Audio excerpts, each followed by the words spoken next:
নমরুদ যখন ক্ষমতায় বসলো, ক্ষমতায় বসার পরে নমরুদ দাবি করলো আমি সবচেয়ে বড় খোদা, নাউজুবিল্লাহ।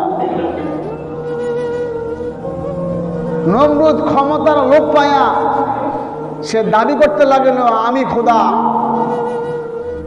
বাংলাদেশের মধ্যেও কিছু লোক আছে এই ক্ষমতার চেয়ারে পায়া আমি মরব না, আমি সারাদিন এই মসনদে এই চেয়ারের মধ্যে আমি বসে থাকব।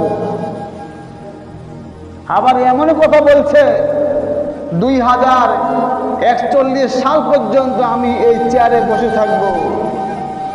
আল্লাহ ছাড় দেন, আল্লাহ ছাড়েন না, পালাবার সময় পায় না।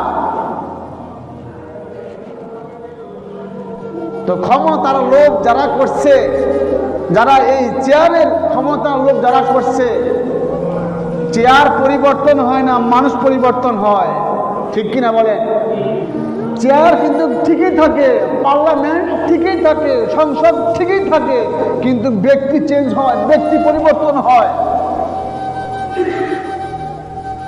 চেয়ার পরিবর্তন হয় না, মানুষ পরিবর্তন হয়।